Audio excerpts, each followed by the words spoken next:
अब युद्ध कांड का 22वां सर्ग। इसमें समुद्र की सलाह के द्वारा नल नील के द्वारा 100 योजन समुद्र बांधने का विषय है। तब रघुकुल तिलक श्री राम ने समुद्र से कठोर शब्दों में कहा, महासागर, आज मैं पाताल सहित तुझे सुखा डालूंगा। सागर, मेरे बाणों से तुम्हारी सारी जलराशि दग्ध हो जाएगी, तू सूख जाएगा और तेरे भीतर रहने वाले सब जीव नष्ट हो जाएंगे। उस दशा में तेरे यहाँ जल की स्थान से विशाल बालू राशिका पैदा हो जाएगी। समुद्र में मेरे धनुष द्वारा की गई बाण वर्षा से जब तेरी ऐसी दशा हो जाएगी, तब वानर लोग पैदल ही चलकर तेरे उस पार पहुंच जाएंगे। दानवों के निवास स्थान, तू केवल चारों ओर से बहकर आई हुई जल राशि का संग्रह करता है। तुझे मेरे बल और पराक्रम का पता नहीं है, किंतु याद रख, तुझे मुझसे भारी संताप प्राप्त होगा। यूं कहकर महाबली श्री राम ने एक ब्रह्मदंड के समान भयंकर बाण को ब्रह्मास्त्र से अभिमंत्रित करके अपने श्रेष्ठ धनुष पर चढ़ाकर खींचा। श्री रघुनाथ जी के द्वारा सहसा उस धनुष को खींचे जाते ही पृथ्वी और आकाश मानो फटने लगे और पर्वत डगमगा उठे। सारे संसार में अंधकार सा छा गया, किसी को दिशाओं का ज्ञान न रहा। सरिताओं और सरोवरों में तत्काल हलचल पैदा हो गई। चंद्रमा और सूर्य नक्षत्रों के साथ तिर्यक गति से चलने लगे। सूर्य की किरणों से प्रकाशित होने पर भी आकाश में अंधकार छा गया। उस समय आकाश में सैकड़ों उल्काएं प्रज्वलित होकर उसे प्रकाशित करने लगी तथा अंतरिक्ष से अनुपम एवं भारी गड़गड़ाहट के साथ वज्रपात होने लगा।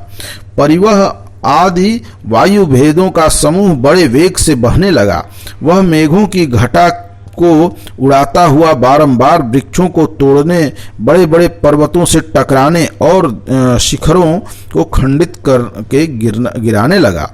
आकाश में महान वेगशाली विशाल वज्र भारी गड़गड़ाहट के साथ टकराकर उस समय वैद्युत अग्नि की वर्षा करने लगे। जो प्राणी दिखाई दे रहे थे और जो नहीं दिखाई दे रहे थे, वे सब बिजली की कड़कड़ाहट के समान भयंकर शब्द करने लगे। उनमें से कितने ही अभिभूत होकर धराशायी हो गए, कितने ही भयभीत हो उद्विग्न हो उठे, कोई व्यथा से व्याकुल हो गए और कितने ही भय के मारे जड़वत हो गए। समुद्र अपने भीतर रहने वाले प्राणियों, तरंगों, सर्पों और राक्षसों सहित सहसा भयानक वेग से युक्त हो गया और प्रलय काल के बिना ही तीव्र गति से अपनी मर्यादा लांघकर एक योजन आगे बढ़ गया। इस प्रकार नदियों के स्वामी उस उद्धृत समुद्र के मर्यादा लांघ बढ़ जाने पर शत्रुसूदन श्री रामचंद्र जी अपने स्थान से पीछे नहीं हटे। तब समुद्र के बीच से सागर स्वयं मूर्तिमान होकर प्रकट हुआ, मानो महाशैल मेरु पर्वत के अंगभूत उदयाचल से सूर्योदय उदित हुए हों। चमकीले मुख वाले सर्पों के समान समुद्र का दर्शन हुआ। उसका वर्ण स्निग्ध और वैदिर मणि के समान श्याम था। उसने जाम्बू नद नामक स्वर्ण के बने हुए आभूषण पहन रखे थे। लाल रंग के फूलों की माला तथा लाल ही वस्त्र धारण किए थे। उसके नेत्र प्रफुल्ल कमल दल के समान सुंदर थे। उसने सिर पर एक दिव्य पुष्प माला धारण कर रखी थी, जो सब प्रकार के फूलों के से बनाई गई थी। सुवर्ण और तपे हुए कांचन के आभूषण उसकी शोभा बढ़ाते थे। वह अपने ही भीतर उत्पन्न हुए रत्नों के उत्तम आभूषण से विभूषित था, इसलिए नाना प्रकार के धातुओं से अलंकृत हिमवान पर्वत के समान शोभा पाता था। वह अपने विशाल वक्ष स्थल पर कौस्तुभ मणि के सहोदर सदृश एक श्वेत प्रभा से युक्त मुख रत्न धारण किए हुए था, जो मोतियों की इकहरी माला के मध्य भाग में प्रकाशित हो रहा था। चंचल तरंगे उसे घेरे हुए थी। मेघमाला और वायु वहां व्याप्त था तथा गंगा और सिंधु आदि नदियां उसे सब ओर से घेर कर खड़ी थीं। उसके भीतर बड़े बड़े ग्राह्य उद्भ्रांत हो रहे थे। नाग और राक्षस घबराए हुए थे। देवताओं के समान सुंदर रूप धारण करके आए हुई विभिन्न रूप वाली नदियों के साथ शक्तिशाली नदीपति समुद्र ने निकट आकर पहले धनुर्धर श्री रघुनाथ जी को संबोधित किया और फिर हाथ जोड़कर कहा, सौम्य रघुनंदन, पृथ्वी, वायु, आकाश, जल और तेज ये सर्वदा अपने स्वभाव में स्थित रहते हैं, अपने सनातन मार्ग को कभी नहीं छोड़ते, सदा उसी के आश्रित रहते हैं। मेरा भी यह स्वभाव ही है जो मैं अगाध और अथाह हूँ, कोई मेरे पार नहीं जा सकता। यदि मेरे थाह मिल जाए तो यह विकार मेरे स्वभाव का व्यतिक्रम ही होगा। इसलिए मैं आपसे पार होने का यह उपाय बताता हूँ। इसलिए मैं आपसे पार होने का यह उपाय बताता हूँ। राजकुमार, मैं मगर और नाके आदि से भरे हुए अपने जल को किसी कामना से, लोभ से अथवा भय से किसी तरह स्तंभित नहीं होने दूंगा। श्री राम, मैं ऐसा उपाय बताऊंगा जिससे आप मेरे पार चले जाएंगे। ग्राह वानरों को कष्ट नहीं देंगे, सारी सेना पार उतर जाएगी और मुझे भी खेद नहीं होगा। मैं आसानी से सब कुछ सह लूंगा। वानरों के पार जाने के लिए जिस प्रकार पुल बन जाए वैसा प्रयत्न मैं करूंगा। तब श्री रामचंद्र जी ने उससे कहा, वरुणालय, मेरी बात सुनो। मेरा यह विशाल बाण अमोघ है, बताओ इसे किस स्थान पर छोड़ा जाए। श्री रामचंद्र जी का यह वचन सुनकर और उस महान बाण को देखकर महातेजस्वी महासागर ने श्री रघुनाथ जी से कहा, प्रभु, जैसे जगत में आप सर्वत्र विख्यात और पुण्य आत्मा हैं, उसी प्रकार मेरे उत्तर और द्रुमकुल्य नाम से विख्यात एक बड़ा ही पवित्र देश है। वहाँ आभीर आदि जातियों के बहुत से मनुष्य निवास करते हैं, जिनके रूप और कर्म बड़े ही भयानक हैं। वे सब पापी और लुटेरे हैं। वे लोग मेरा जल पीते हैं।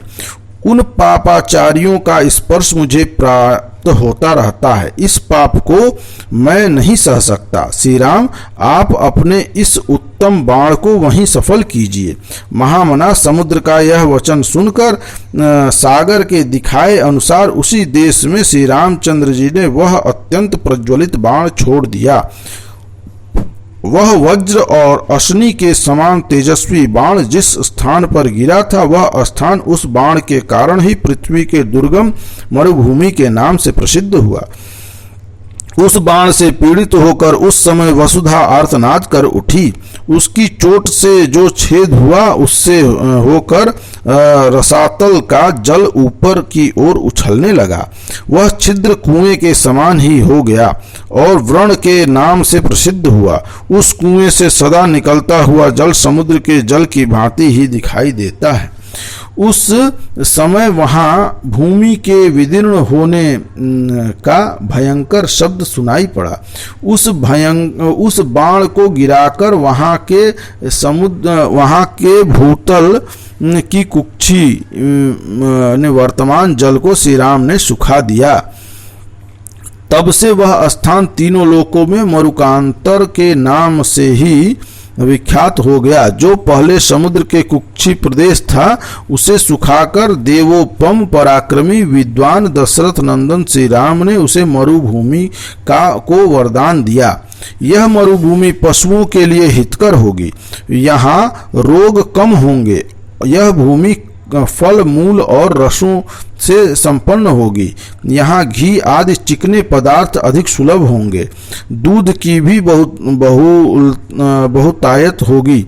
यहाँ सुगंध छाई रहेगी और अनेक प्रकार की औषधियाँ उत्पन्न होंगी। इस प्रकार भगवान श्री राम के वरदान से वह मरु प्रदेश इस तरह के बहुसंख्य गुणों से संपन्न हो सबके लिए मंगलकारी मार्ग बन गया।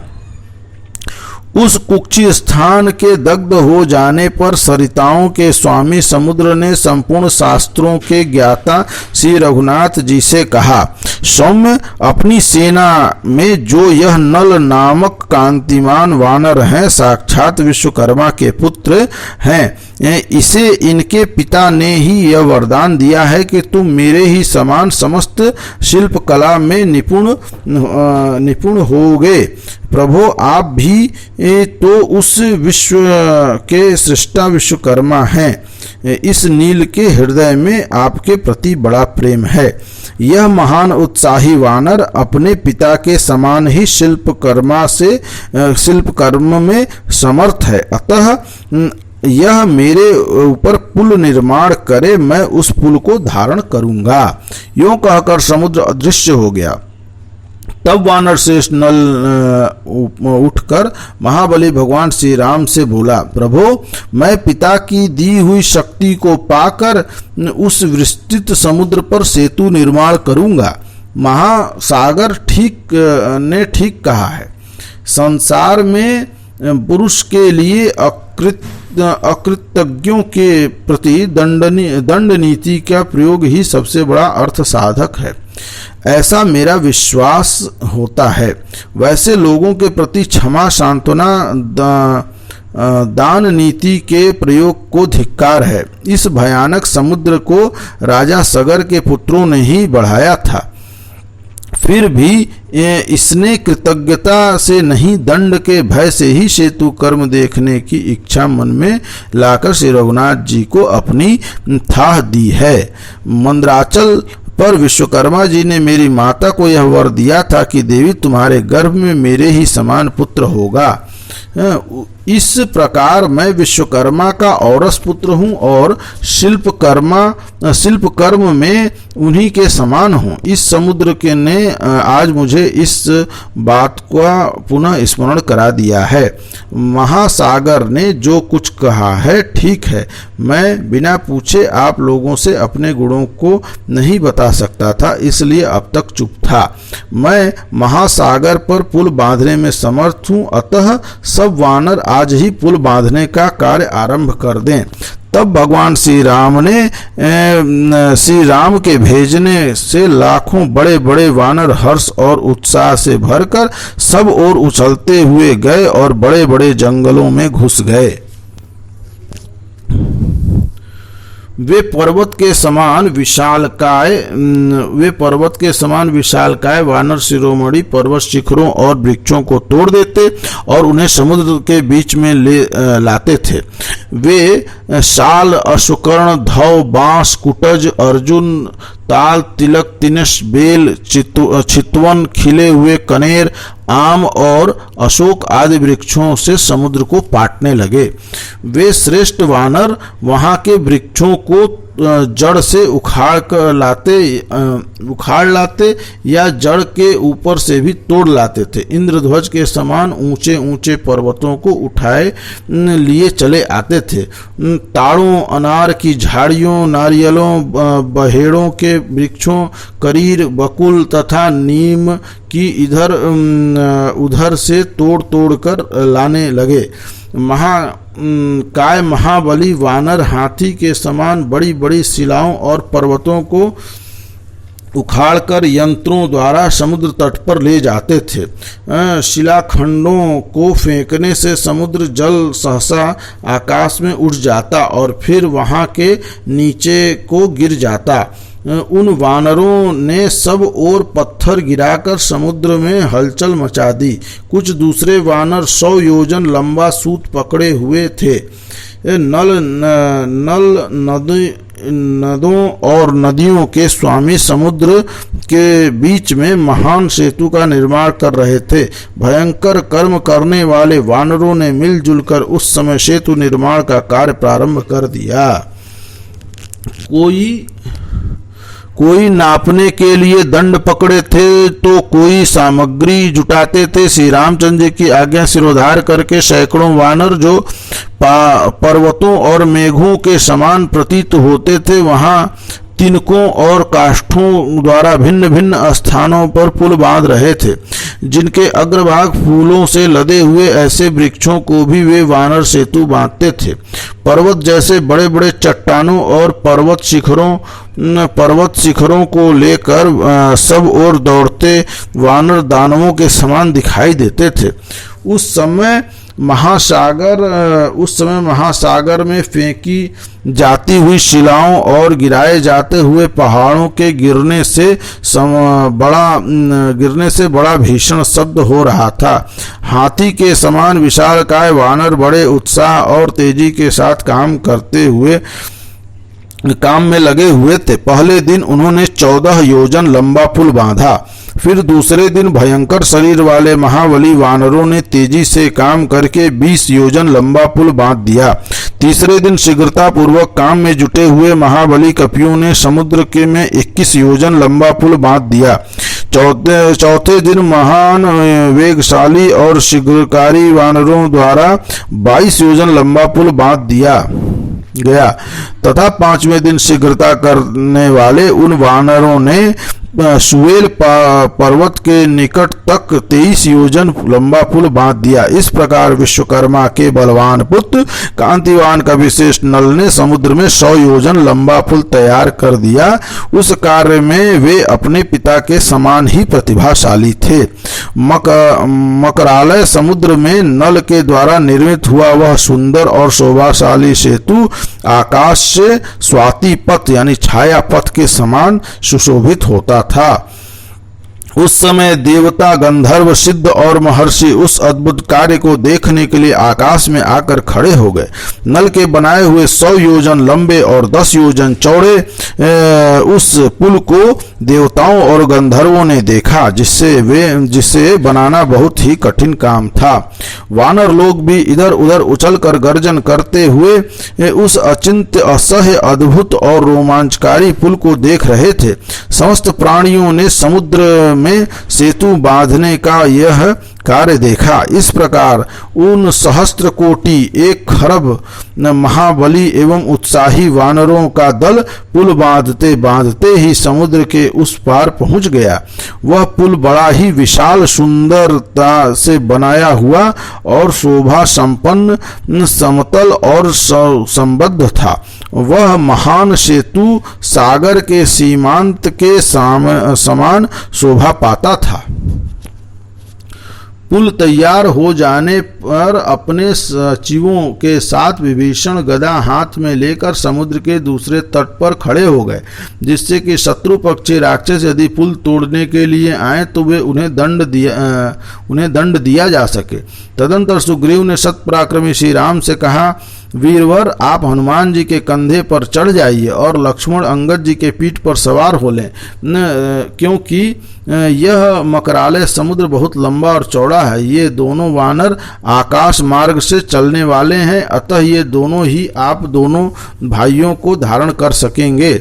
इस प्रकार धनुर्धर एवं धर्मात्मा भगवान श्री राम लक्ष्मण और सुग्रीव के साथ उस सेना के आगे आगे चले। दूसरे वानर सेना के बीच में और अगल बगल में होकर चलने लगे। कितने ही वानर जल में कूद पड़ते और तैरते हुए चलते थे। दूसरे पुल का मार्ग पकड़कर जाते थे और कितने ही आकाश में उछलकर गरुड़ के समान उड़ते थे। इस प्रकार पार जाती हुई उस भयंकर वानर सेना ने अपने महान घोष से समुद्र की बढ़ी हुई भीषण गर्जना को भी दबा दिया। धीरे धीरे वानरों की सारी सेना नल के बनाए हुए उस पुल से समुद्र के उस पार पहुंच गई। राजा सुग्रीव ने फल, मूल और जल की अधिकता देख सागर के तट पर ही सेना का पड़ाव डाला। भगवान श्री राम का वह अद्भुत और दुष्कर कर्म देखकर सिद्धचारण महर्षियों के साथ देवता लोग उनके पास आए तथा उन्होंने अलग अलग पवित्र और एवं शुभ जल से उनका अभिषेक किया। फिर बोले, नरदेव, तुम शत्रुओं पर विजय प्राप्त करो और समुद्र पर्यंत सारी पृथ्वी का सदा पालन करते रहो। इस प्रकार भांति भांति के मंगल सूचक वचनों द्वारा राज सम्मानित श्री राम का उन्होंने अभिनंदन किया। इस प्रकार यह युद्धकांड का 22वां सर्ग समाप्त हुआ। बोलिए राजा रामचंद्र की जय।